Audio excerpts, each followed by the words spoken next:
네, 안녕하세요. 오늘은 헤라클레이토스에 대해서 같이 공부를 해보겠습니다.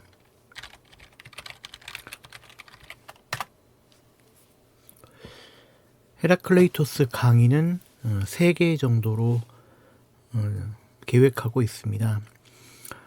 첫 번째는 네이버에서 제공하는 헤라클레이토스에 대한 두산백과의 내용을 중심으로 간략히 소개하고요. 그 다음에는 헤겔의 철학사에 나오는 헤라클레이토스에 대한 설명을 따로 강의를 또 하고, 또 마지막으로는 헤라클레이토스에 대한 거의 우리나라의 유일한 단행본이라고 할 수 있는데요. 오쇼 라즈니시가 저술한 헤라클레이토스 강론이라고 있습니다. 서양의 붓다 헤라클레이토스 강론. 이 책에서 제시하는 동양적인 헤라클레이토스에 대한 이해를 또 한번 살펴보는 게 매우 유익하다고 생각이 들어서 이렇게 3번의 강의로 헤라클레이토스를 설명을 해보도록 하겠습니다. 헤라클레이토스는 그만큼 중요한 사상가이고, 오쇼의 표현에 의하면 그리스 철학에서 피어난 가장 아름다운 꽃인 거죠. 헤겔도 헤라클레이토스의 사상을 거의 대부분 받아들이고 그것을 자신의 논리학의 주요한 모티브로 사용하고 있다고 그렇게 얘기를 하고 있습니다. 헤라클레이토스의 중요성은 헤라클레이토스의 사상을 생각하면 생각할수록 더욱더 깊이 여러분도 느끼게 되실 겁니다. 네, 두산백과에서 제공하는 헤라클레이토스의 내용을 잠시 살펴보도록 하겠습니다. 헤라클레이토스도 탈레스와 거의 동시대의 인물인 거죠. 그리고 지역적으로도 탈레스, 아낙시만드로스, 아낙시메네스와 함께 이오니아, 밀레토스 학파에 지역적으로 속해 있으며 사상적으로도 만물의 근원인 아르케를 탐구를 했던 거죠. 헤라클레이토스는 그 만물의 기원을 불이라고 이야기했습니다. 탈레스의 물에 비해서 불은 또 다른 성질을 가지고 있죠. 그러나 이제 헤라클레이토스가 만물을 불이라고 한 이유는 단지 어떤 재료로서의 불을 말하기보다는 불에 타오르는, 그러니까 우리가 이제 불꽃을 보게 되면 불은 쉴 새 없이 움직이지 않습니까? 그와 같이 이제 유동적이고 계속 활활 타오르고 그 불이 커지기도 하고 작아지기도 하는 그러한 어떤 유동성, 그러한 것을 이제 더욱더 설명하기 위해서 특별히 불이라는 개념을 도출해서 사용을 하고 있습니다. 그러니까 물질의 원질로서의 불도 이제 이야기를 할 뿐만 아니라 불이 나타내고 있는 어떤 그러한 상징성을 사용해서 이 세계에 있는 어떤 원리를 이제 더 말해 보고자 했던 건 거죠. 그 헤라클레이토스가 이제 중요시하는 그 원리를 이 두산백과에서는 이제 3가지로 정리를 해서 설명을 하려고 하고 있습니다. 대립물의 충돌과 조화라는 의미로 한번 설명을 하고요. 그리고 다원성과 통일성의 그 문제로서 또 한번 다루고, 그리고 그 모든 것을 아우르는 그 원리를 그 한마디로 표현하는 하나의 개념으로서 로고스라는 것을 말하고자 하고 있습니다. 그리고 두산백과에서는 이 3가지, 그러니까 대립물의 충돌, 그리고 다원성과 통일성, 그것을 주관하는 이 로고스는 결국에는 다 같은 의미를 지닌 것으로 바라보고 또 이제 설명을 하려고 합니다.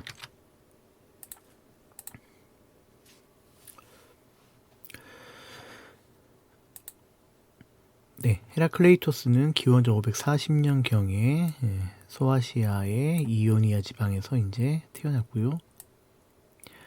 그 지역은 에페소스는 이제 성경을 읽는 사람들에게는 친숙한 이름이죠. 에베소서가 있는 것처럼 에페소스의 출신입니다.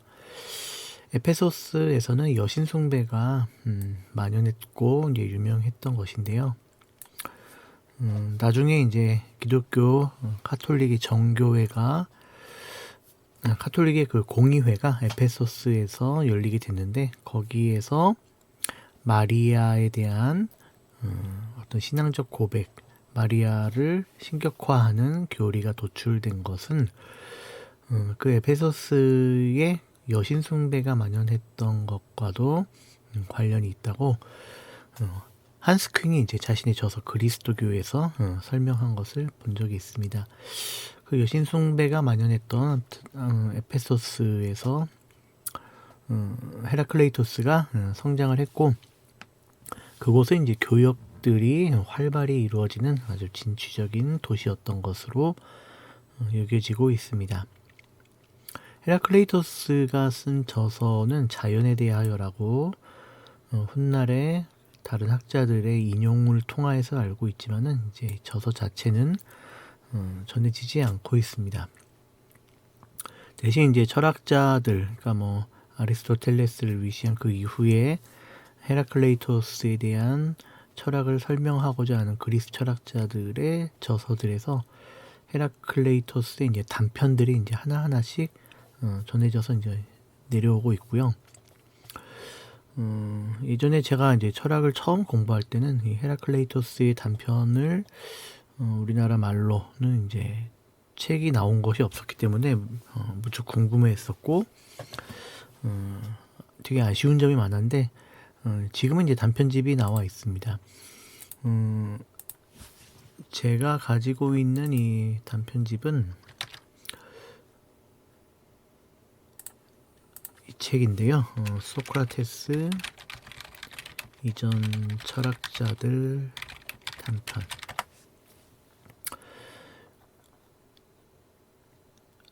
소크라테스 이전 철학자들의 단편들을 모은 이 책이 있습니다. 아카넷에서 나온 책이고요. 957페이지나 하는 두꺼운 책이지만 책이 작고 또 글자는 굉장히 큽니다. 그래서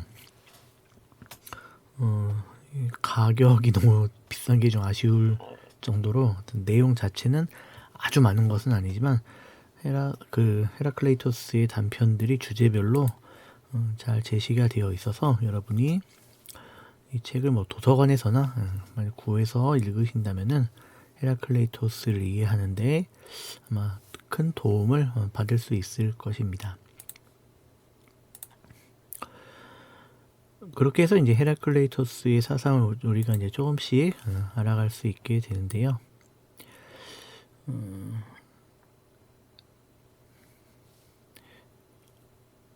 헤라클레이토스의 그 인물됨에 대해서는 귀족 집안 출신으로 이제 알려지고 있습니다. 부유한 곳에서 어린 시절을 이제 보냈겠죠. 그러나 이제 헤라클레이토스에 대해서 알려진 바에 의하면 그는 홀로 공부를 하고 스스로 탐구해서 철학적 깨달음을 얻었다라고 하고 있습니다. 이러한 점이 밀레토스 학파의 다른 철학자들과 다르게 뭔가 헤라클레이토스의 독특한 점, 그 철학의 매우 독특한 점이 사실은 이제 밀레토스 학파뿐만 아니라 그리스 모든 철학자들에 비해서 홀로 뭔가 독특한 사상을 이루어내고 있다는 점에서 헤라클레이토스의 어떤 독자적인 깨달음이라는 이러한 설명이 사실인 것으로 여겨질 수도 있겠습니다. 헤라클레이토스에 대해 저서란 그 오쇼에 의하면 헤라클레이토스는 오쇼 자신의 설명에 따르면 서양 철학에서 유일하게 오쇼 자신이 진리라고 이야기할 수 있는 그런 사상을 담지하고 있다고 평가하는 만큼 헤라클레이토스의 사상은 독보적인 어떤 위치를 차지하고 있다고도 볼 수 있겠습니다. 그랬기 때문인지 몰라도 헤라클레이토스는 다른 사상가들에 의해서 거침없이 비판을 당했습니다. 평범한 사람들이 이해하기 어려운 기이한 행동과 수수께끼 같은 심오한 말을 많이 했기 때문에 후대 사람들이 그를 어두운 사람, 스코테이노스라고 이제 불렀다고 이제 하죠.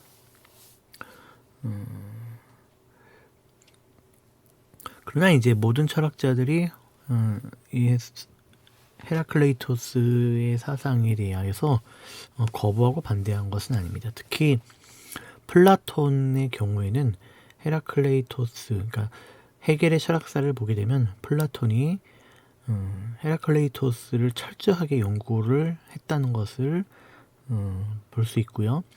그리고 소크라테스 또한 헤라클레이토스의 모든 말에 대하여서 아주 인내를 가지고 끊임없이 탐구를 하였고, 헤라클레이토스의 그러한 모든 말들이 굉장한 가치를 지닌 것으로 소크라테스가 생각하고 있었다는 것을 또 전해 듣게 됩니다. 그만큼 이제 소크라테스에게 깊은 영향을 끼쳤기 때문에 플라톤 또한 자신의 철학을 만들어 나가는 데 있어서 헤라클레이토스를 더욱더 깊게 연구를 했던 것으로 보여집니다. 그러나 이제 플라톤의 제자 아리스토텔레스에 이르게 되면 아리스토텔레스 자신이 플라톤을 비판할 뿐만 아니라 헤라클레이토스에 대한 것들도 여전히 강한 비판을 이제 하게 되고, 그 이후에 모든 철학자들이 헤라클레이토스에게서 이제 등을 돌렸다고 볼 수가 있는 거죠. 아무튼 헤라클레이토스는 자신의 그 시대에서도 오해를 많이 받았었는지 나중에는 이제 세상을 혐오해서 산업 속으로 은둔 생활을 한 것으로 이제 전해지고 있습니다. 하여튼 60세 정도의 이제 생을 마감한 것으로 알려져 있고요. 그러한 상황이기 때문에 그의 제자나 학파를 따로 가지고 있지는 이제 못했던 것으로 알 수 있겠죠. 두산백과에서는 헤라클레이토스의 철학을 아까 말한 것처럼 세 가지 개념으로 이제 이해를 하려고 하고 있습니다. 첫 번째는 이제 대립물의 충돌과 조화라는 것이죠. 대립물의 충돌과 조화. 대립되는 것들이 충돌한다는 것은 당연하죠. 그런데 헤라클레이토스에 의해서 알려지게 되는 가장 중요한 것은 그런 것들이 조화를 이루고 있다는 것입니다. 그리스 철학가들 대부분은 어떤 사원소, 그러니까 흙, 물, 불, 공기에 대한 사원소들이 어떤 서로의 대립상이라는 것을 서로 이제 알고 있었죠. 말하자면 물과 불이 뜨거움과 차가움으로 이제 대립을 하게 되고, 또 공기와 흙은 어떤 농축과 희박함으로 대립을 하면서 그러한 것들이 서로 이제 변해가는 물질의 어떤 변화를 만드는 그러한 것으로 이제 생각을 했던 것인데, 그러한 생각은 모두 다 같습니다. 그러나 이제 헤라클레이토스에는 그러한 대립적인 것들이 어떤 숨겨진 조화를 이루고 있다는 것을 자신의 사상에서 이제 가장 중요하게 생각을 하고 있는데요. 그러한 조화를 표현하기 위한 헤라클레이토스의 설명들이 다른 이들에게는 이제 무척 어려운 걸로 다가왔던 것입니다. 헤라클레이토스는 오르는 길과 내리는 길이 있다고 이제 얘기를 하고 있는데, 이 오르는 길과 내리는 길은 같다라는 이야기를 하고 있습니다. 헤라클레이토스는 원질로서의 이제 부를 또한 이제 생각하고 있습니다. 이 만물의 기원인 아르케라는 표현은 원래 두 가지를 다 표현을 하고 있죠. 아르케는 원질, 그러니까 가장 근원적인 물질에 대한 개념이기도 할 뿐만 아니라 가장 근원적인 원리에 대한 개념이기도 합니다.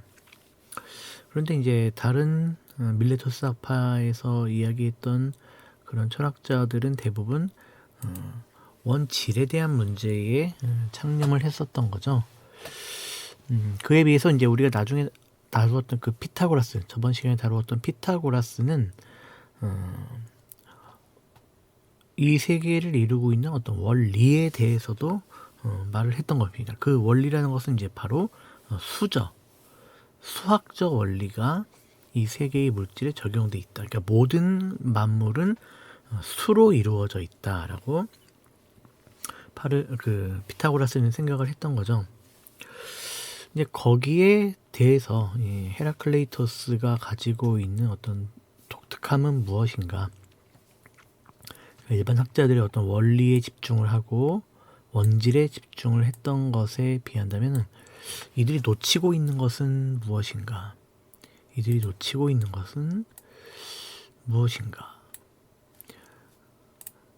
헤라클레이토스는 이제 그러한 자세한 설명하지 않지만 헤라클레이토스를 연구하게 되면 바로 이제 이것입니다.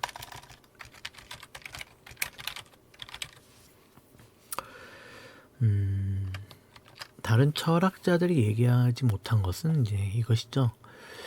그들은 여태까지 원질에 대해서, 물질에 대해서 이야기를 그것이 무엇인가를 탐구했고, 또 피타고라스는 그러한 물질들이 어떻게 어떤 원리에 의해서 구성이 되어 있는가를 이제 얘기한 거죠. 근데 그들이 놓치고 있는 거는 그러한 것들이 어떻게 변화가 되어가고 있는가. 모든 만물들, 그러니까 모든 존재 세계가 고정되어 있지는 않잖아요. 항상 변화합니다. 부서지기도 하고, 우리 눈에 이제 보이는 바에 따르면 녹기도 하고 부서지기도 하고 만들어지기도 하고 구축되기도 하죠. 근데 이전 철학자들의 얘기는 그것의 재료가 무엇인가, 또 그것은 어떤 식으로 만들어졌는가를 얘기하지만 그 과정, 그것이 만들어지기까지의 과정, 그러니까 그것이 어떻게 변화하고 어떻게 만들어지고 생성이 되는가에 대한 이야기는 그들이 제공하지 않았습니다. 헤라클레이토스는 자신의 생각에 따르면 이것이죠. 만물의 원리는 무엇인가? 진정한 만물의 원리라는 것은 그것이 원질이나 또 어떤 수학적인 어떤 그것들이 생성되는 어떤 설계적인 측면에서의 수라기보다는 모든 것은 과정, 그것이 변해가고 만들어지고 생성되는 그러한 과정 중에 있다는 것이, 그것이 진정한 원리라고 보는 겁니다. 그러니까 모든 것은 계속해서 변해가고 있는 거죠. 그러니까 피타고라스는 어떤 특별한 수학적 원리로 이 존재 세계가 딱 구축되어 있다고 생각을 하게 되지만은, 그러한 생각을 따르게 되면은 이 세계는 마치 정지해져 있는 것처럼 표현하는 겁니다. 마치 이 세계의 한 컷을 설명하는 것 같죠. 그러니까 이 세계가 어떻게 구성되어 있고, 또 그것이 변해서 다른 세계의 다른 모습을 가지게 되는데 그것은 또 어떻게 구성되어 있고, 물은 어떤 구성을 따라 되어 있고, 불은 물이 만약에 이제 얼게 된다면 얼음은 어떻게 구성되어 있고, 그러나 그 과정, 그것이 변해가는 과정에 대해서는 아무도 얘기하지 않죠. 헤라클레이토스는 자신이 보기에는 이 세계는 한 컷 한 컷으로 잘라 이야기할 수 있는 부분이 아무것도 없다고 봅니다. 헤라클레이토스는 이 세계는 전체적으로 과정 중에 있다고 이제 보게 되는 거죠. 완전한 과정, 계속적인 과정, 움직이고 있는 유동성. 그 유동성이 계속적으로 진행되기 때문에 고정되어 있는 실체를 말한다는 것은 무의미하다고 생각을 하게 되는 겁니다.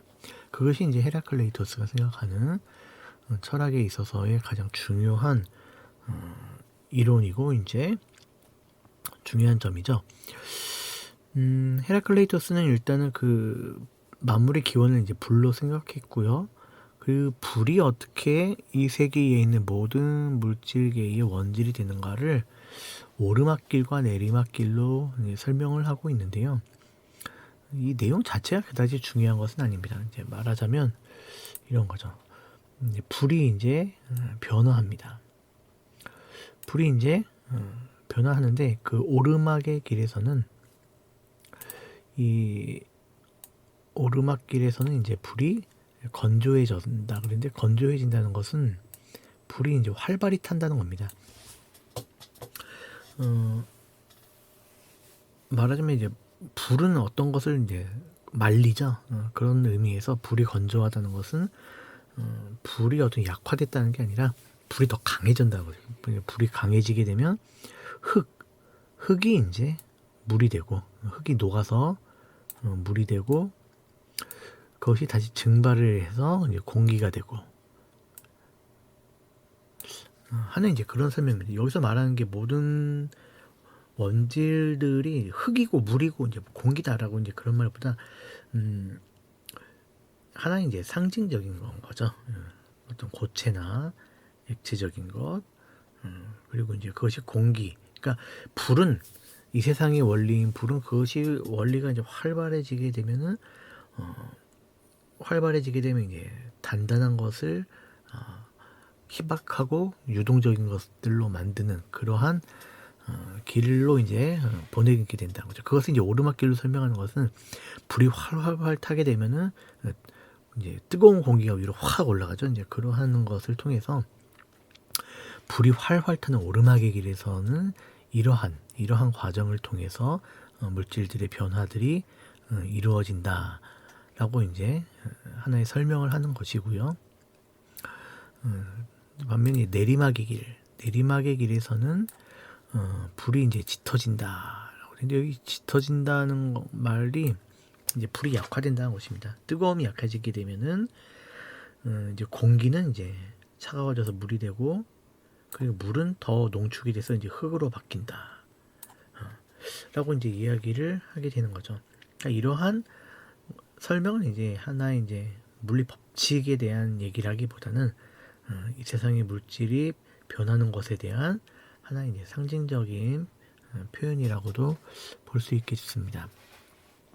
아무튼 이렇게 설명을 한다니까 그러니까 불과 물의 만남 그리고 그것들이 다시 이제 희박해지고 농축되고 하는 이러한 전체적으로 오르막의 길, 올라가는 길과 내려가는 길,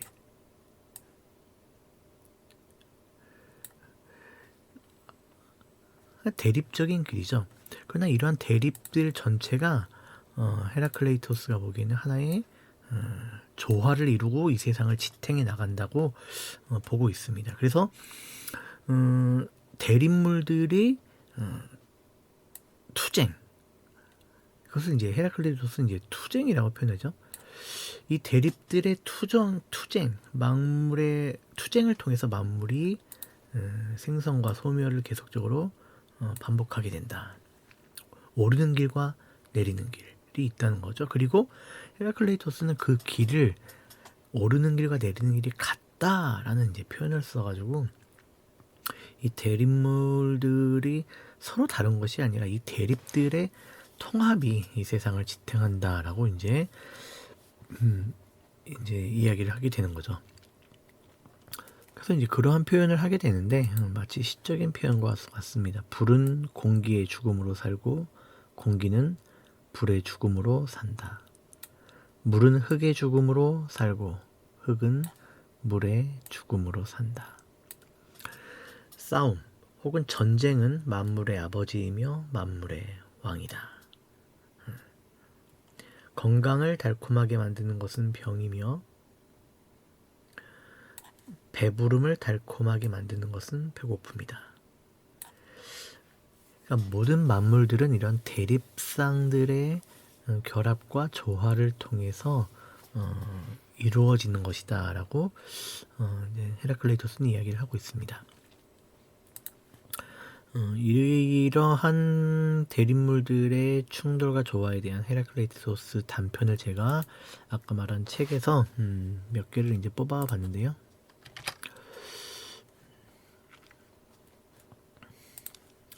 이러한 표현들이 있습니다. 그것이 어떻게 자신과 불화하면서도 그 자신과 일치하는지를 사람들은 이해하지 못한다. 그것은 마치 활과 리라의 경우처럼 반대로 당기는 조화이다. 보이지 않는 조화가 보이는 것보다 더 강하다. 대립하는 것은 한 곳에 모이고 불화하는 것들로부터 가장 아름다운 조화가 이루어진다. 네. 이 헤라클레이토스의 이와 같은 원리를 이용할 때 이제 자주 쓰게 되는 헤라클레이토스의 예가 바로 이 활에 대한 거죠. 활이 어떻게 생겼습니까? 활에는 이제 활을 지탱하고 있는 어떤 태가 있고, 그리고 활에는 이제 그 태를 이제 힘있게 당기는 활 시위가 있죠.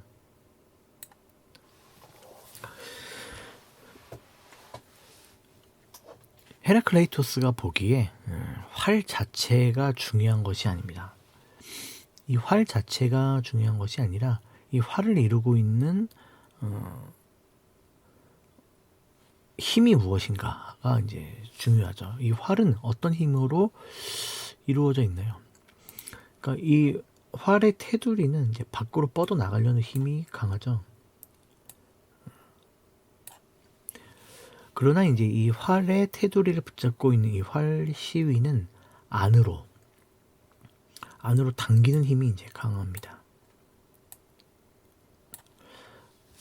이 두 가지 힘이 있기 때문에 이 활이라는 것이 역할을 하게 되는 거죠. 그러니까 밖으로 나가려는 힘과 안으로 당기는 힘이 두 힘이 이제 만남으로써 이 활이 제대로 된 어떤 기구로서의 역할을 하게 되죠. 헤라클레이토스가 보기에 이 전체 세계는 이러한다는 겁니다. 이 전체 세계는 이러한 힘들의 어떤 대립으로 이루어진 숨은 조화가 있다. 보이지 않는 조화. 그것이 이제 헤라클레이토스가 가장 중요하게 생각하는 세계의 원리입니다.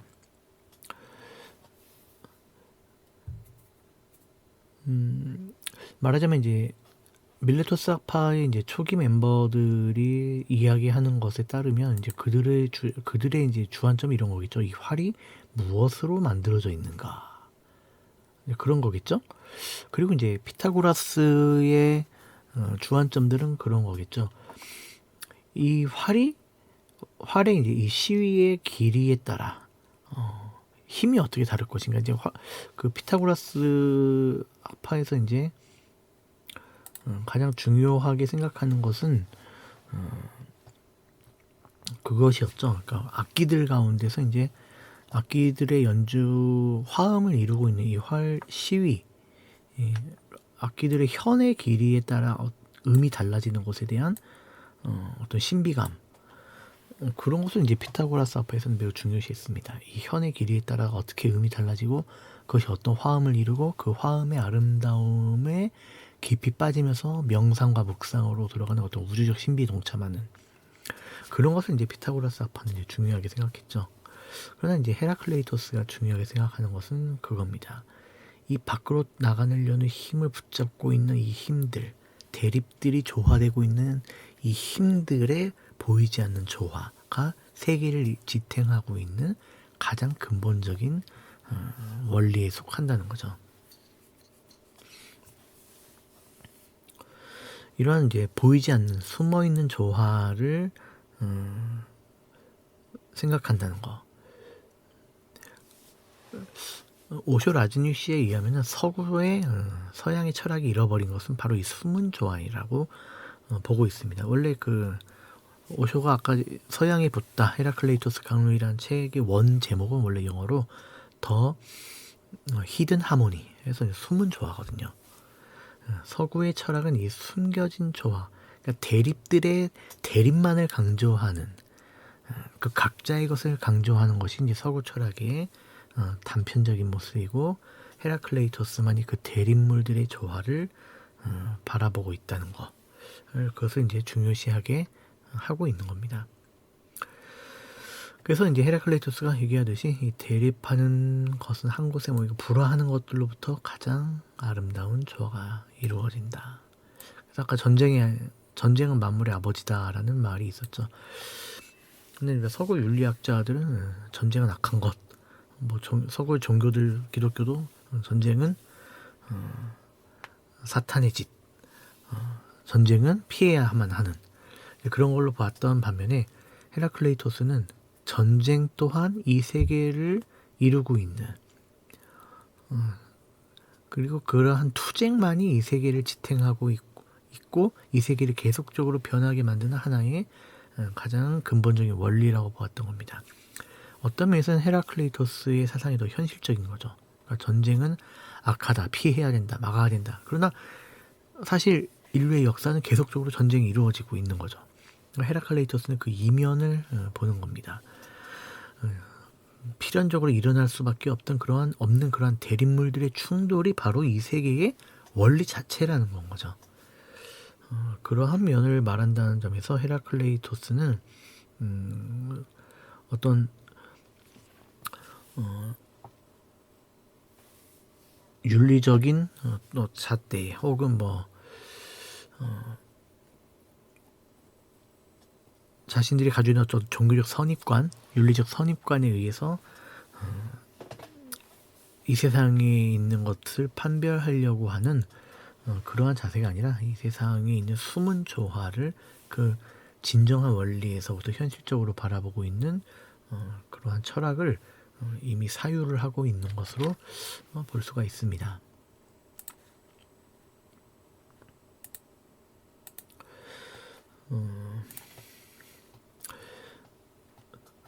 그리고 나서 이제 헤라클레이토스의 두 번째의 것은 바로 다원성과 통일성의 문제인데요.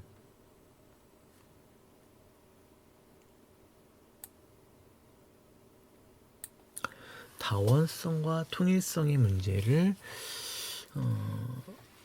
이제 이와 같은 이제 표현을 통해서 볼 수 있다고 이제 도산백과에서는 얘기하고 있습니다. 신은 낮이자 밤이며 겨울이자 여름이고 전쟁과 평화이며 포만감이자 배고픔이다.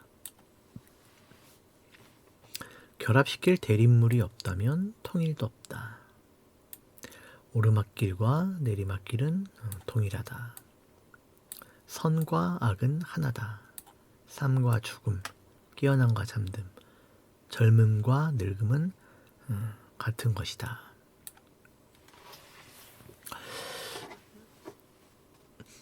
다원성과 통일성이라고 이제 얘기를 하고 있지만 이제 앞에서 얘기했던 것과 같이 대립들의 통일을 또 말하고 있는 것인 거죠. 대립들의 통일인 거죠. 낮이자 밤, 겨울이자 여름, 전쟁과 평화, 포만감이자 배고픔.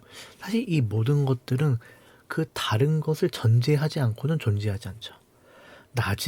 낮이라는 개념 자체가 사실 밤을 전제하고 있죠. 겨울이라는 개념도 여름이라는 것을 전제하고 있습니다. 투쟁은 평화를 전제를 하고 있죠. 배고픔이라는 것도 포만감을 전제로 하고 있는 표현입니다. 따라서 이 전체를 아우르는, 그러니까 각각의 개념만을 주시하게 되면은 전체를 보지 못하죠. 헤라클레이토스는 전체를 보고 있습니다. 결합시킬 대립물이 없다면 통일도 없다. 통일이라는 것은 사실상 이 숨겨져 있는 통일, 숨은 조화는 대립물들, 보이는 대립물들의 사실상 포함되어 있는 거지만 철학이 보아야 할 것은 바로 대립들 자체가 아니라 그 대립들이 이루고 있는 어떤 통일을 봐야 한다는 거죠. 그리고 그러한 것이 철학의 원리라고 이제 보고 있습니다. 그래서 이제 오르막길과 내리막길은 통일하다. 이제 우리가 눈으로 보기에는 오르막길이 있으면은 오르막길이 이제 있고 또 산을 오르다가 이제 보면 이제 오르막길이 있다가 내리막길이 또 있죠.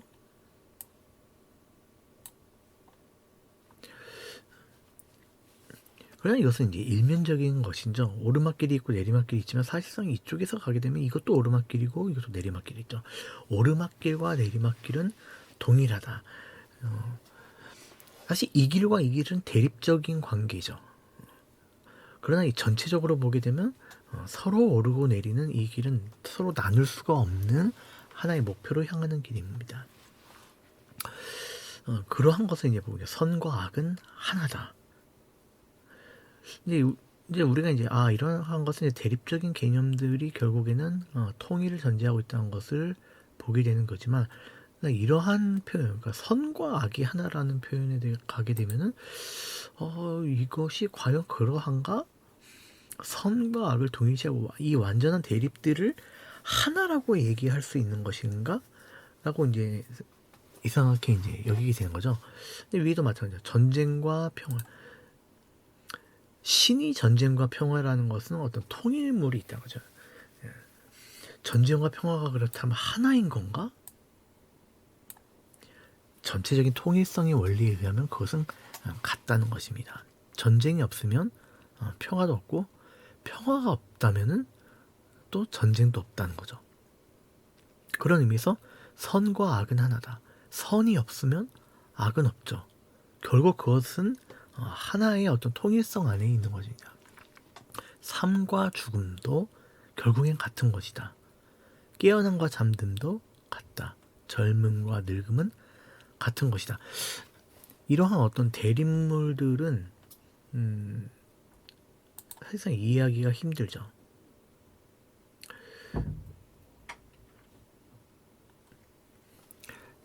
아리스토텔레스 철학에 의하면은 논리학이죠. 아리스토텔레스는 이제 논리학을 발전시켰습니다.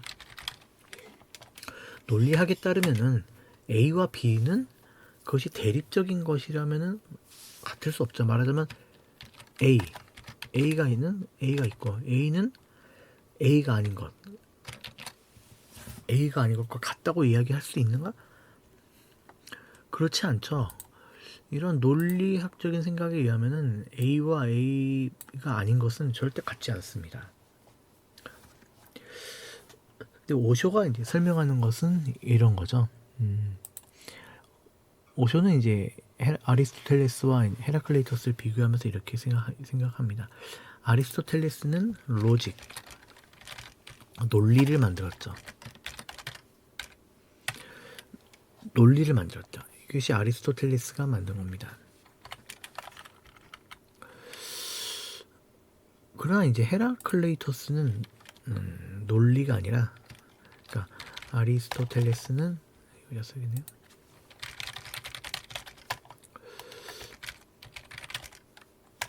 아리스토텔레스 로직을 만들고 헤라클레이토스는 뭐냐? 헤라클레이토스는 로고스를 말했다는 거죠.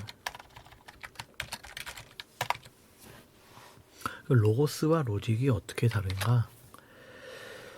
로고스는 이러한 대립들의 통합을 이루는 원리라는 거죠. 아리스토텔레스적 생각에 의하면 대립들은 절대로 하나가 되지 못하기 때문에 로직의 세계에서는 이 대립들은 대립물들로 남아 있습니다. 그러나 헤라클레이토스는 이 대립들은 통합을 이루고 있다는 거죠. 헤겔은 이러한 헤라클레이토스의 로고스의 관점, 대립물들이 조화되는 이러한 관점에서 무엇을 발견하냐? 그 자신이 매우 중요시하고 있는 것, 해겔이 가장 중요시하는 것이 무엇인가요? 바로 변증법이죠.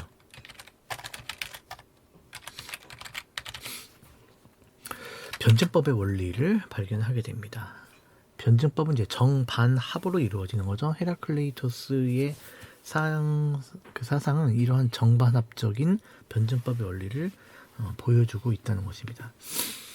그렇기 때문에 헤라클레이토스를 해겔이 이제 매우 중요시하게 되는 거죠.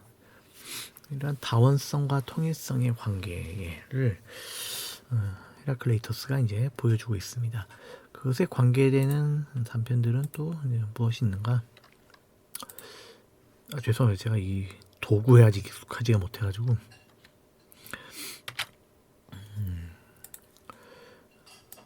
다원성과 통일성의 관계를 보여줄 수 있는 단편, 이러한 말들도 있습니다. 함께 잡혀진 것들, 전체이며 또한 전체가 아닌 것, 한 곳에 모이며 또한 따로 떨어지는 것, 함께 부르며 또한 제각기 부르는 것, 그리고 모든 것으로부터의 하나, 또한 하나로부터의 모든 것. 그러니까 이러한 식으로 사고를 해야 한다는 거죠. 전체와 부분, 부분과 전체가 하나라는 것. 그러니까 부분만 보게 되면 전체를 보지 못하죠. 그러나 부분들은 결국엔 전체에 속해져 있다는 것. 일자와 다자, 개별성과 말하자면 이제 단일성과 어떤 차이, 개별성, 그러한 모든 것들이 이제 하나로 만들어져 있다는 것을 깨달아야 된다는 것이 헤라클레이토스의 주장입니다. 그러한 다원성을 이제 통일성으로 만드는 원리를 이제 로고스라고 이제 생각하는 거죠. 그래서 헤라클레이토스는 말합니다. 나에게 귀를 기울이지 말고 로고스에 귀를 기울여 만물은 하나이다 라는 데 동의하는 것이 지혜롭다라고 헤라클레이토스가 말한 것으로 이제 전해지고 있습니다. 결국에 만물은 하나이다. 그 하나 안에 있는 부분적인 대립들은 진정한 대립이 아니라 통일을 이루고자 하는 대립들의 숨겨진 조화라는 거죠. 그런 숨겨진 조화를 보는 것, 만물이 하나라는 것을 보는 것이 지혜다라고 헤라클레이토스가 이야기를 한다는 점에서 헤라클레이토스 사상의 어떤 전체성을 우리가 이제 볼 수가 있게 됩니다.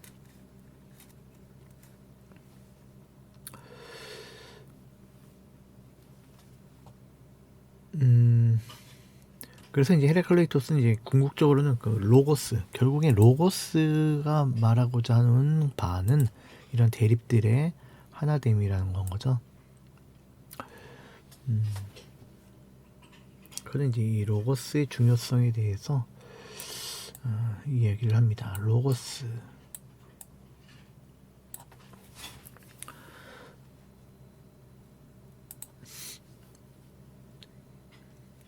이 로고스는 대립물들의 충돌과 조화를 중시하고 다원성과 통일성의 궁극에는 하나임을 모색하려 한 헤라클레이토스 철학의 핵심이라고 설명을 하고 있습니다.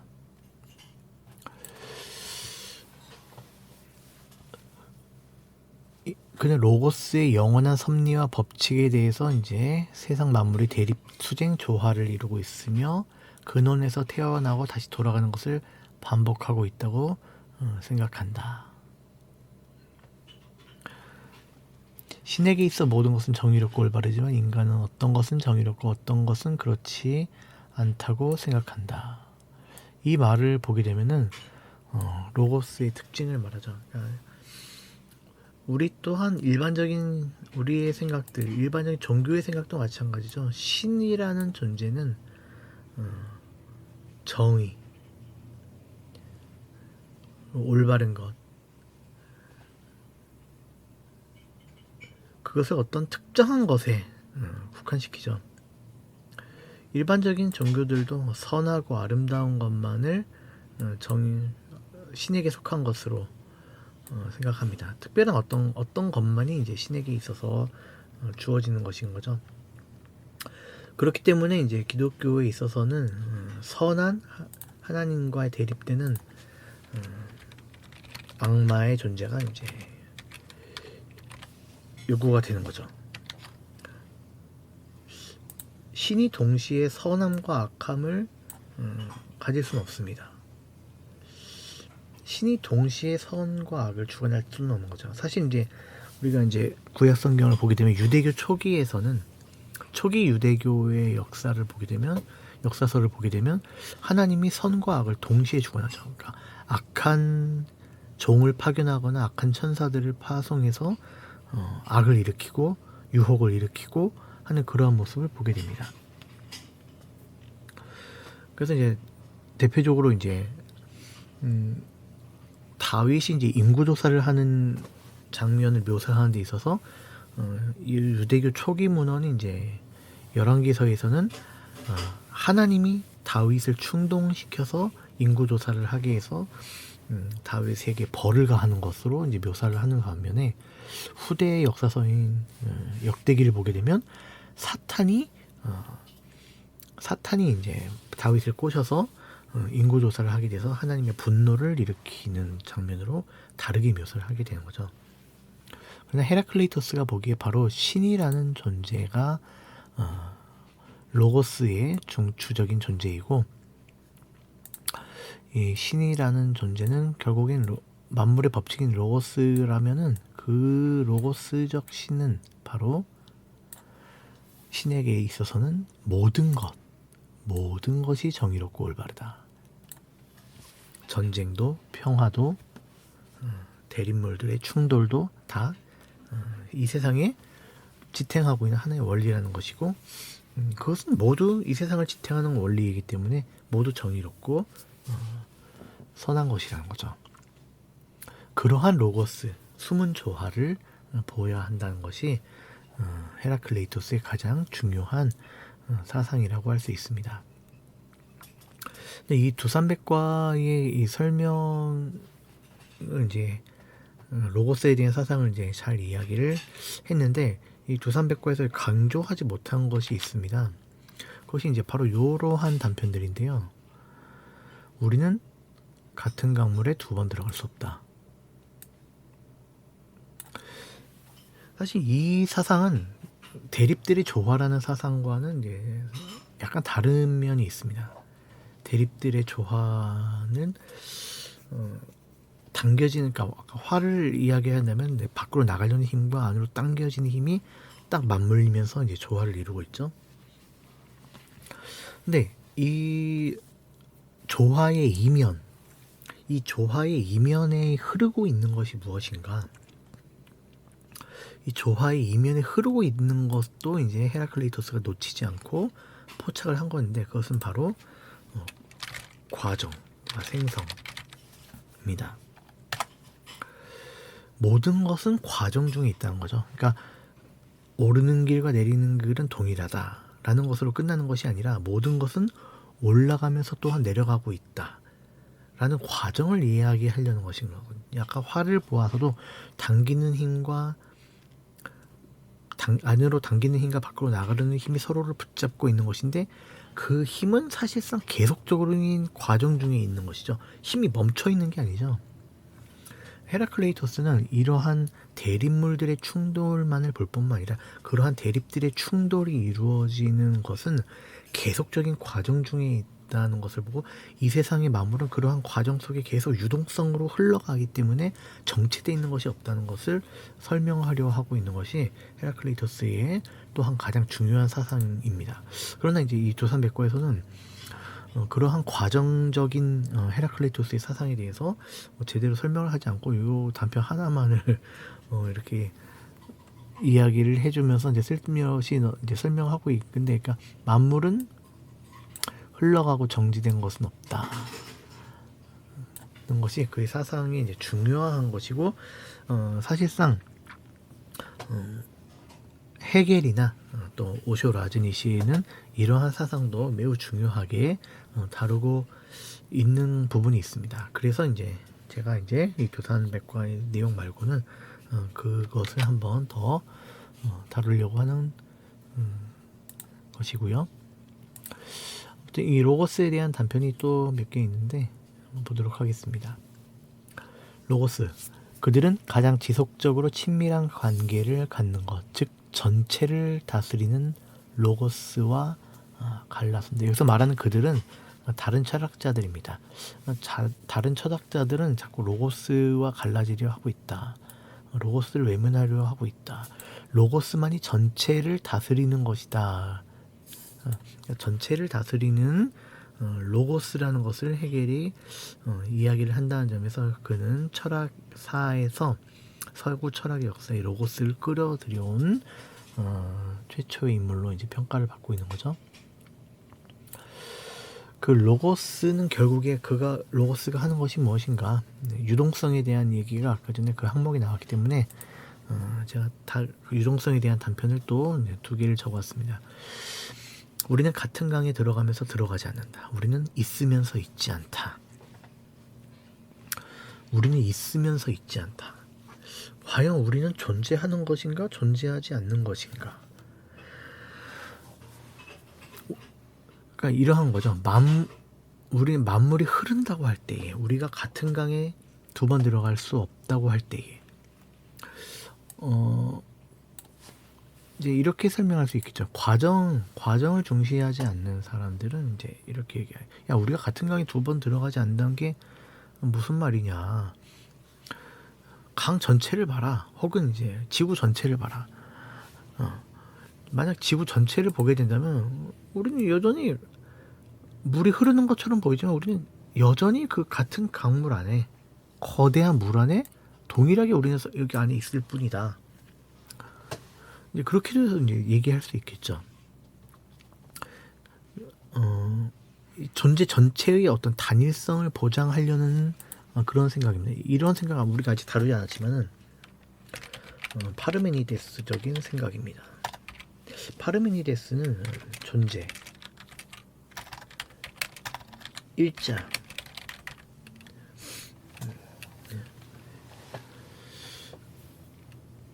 어떤 아이덴티티를 중요시하는,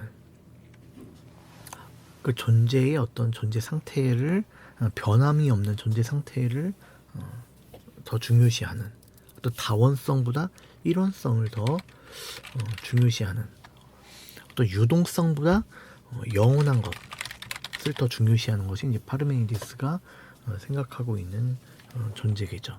그러나 이제 헤라클레이토스는 우리는 절대 같은 강에 2번 들어가지 않는다 라고 이야기합니다. 헤라클레이토스가 생각하기에는 이러한 원은, 그러니까 이 일체의 만물은 고정되어 있는 것이 아니라는 거죠. 이것은 계속적인 어떤 흐름 가운데, 흐름 속에 있기 때문에 우리는 그 흐름 속에서 하나의 어떤 고정된 실체를 유지하고 있다고 볼지 못한다는 거죠. 그것이 이제 파르메니데스와 헤라클레이토스의 가장 큰 철학적 차이입니다. 헤라클레이토스는 또 이렇게 얘기하죠. 같은 강에 2번 발을 담글 수 없고 가시적인 것을 고정된 상태에서 2번 접촉할 수 없다. 그것은 변화의 급격함과 빠름에 의해서 흩어졌다가 또다시 모이고 합쳐졌다 떨어지며 다가왔다 멀어진다. 우리가 이 세상의 변화를 느끼지 못하는 가장 큰 오해를 일으키는 결정적인 이유 중에 하나는 우리가 가시적인 것에 고정되어 있기 때문이죠. 눈으로 보이는 사물들은 고정되어 있는 것처럼 보입니다. 그렇기 때문에 또 유동성에 우리가 빠져 있다는 것을 잃어버리는 거죠. 오쇼 라즈니 씨는 이제 이러한 것을 매우 중요시해서 인간의 특별히 인간 내면에 대해서도 이야기합니다. 우리 인간 내면은 고정되어 있지 않고 계속적으로 변하죠. 특별히 우리 신체도 마찬가지죠. 우리 세포는 끊임없이 사멸하면서 새로운 세포들로 대체가 됩니다. 그래서 이제 몇 년에 한 번씩 인간의 모든 세포는 한번 완전히 바뀌었다고도 볼 수 있죠. 과연 그렇게 우리의 모든 세포가 바뀌었을 때에 우리는 우리의 단일성을 유지하고 있다고 봐야 하는가? 아니면 우리는 변화했다고 봐야 하는가? 나는 나의 정체성을 유지하고 있는 존재인가? 나의 정체성은 끊임없이 변화하고 있는 존재인가? 나의 가시적인 상태는 사실상 고정돼 있다고 볼 수 있지만 그렇다고 나는 변화 속에 있지 않은 것인가. 오쇼 라즈니 씨는 이제 불교 붓다의 예를 통해서 우리 자아가 없다는 것에 도달하려고 합니다. 불교의 이제 무아 사상이죠. 우리의 자아가 없음을 깨달는 것이 해탈에 이르는 길이라는 것을 불교가 말하고 합니다. 그것과의 어떤 동일성상에서 헤라클레이토스의 사상을 논하려고 하는 게 또 오쇼가 말하려는 거죠. 자아가 없다. 자아가 없다.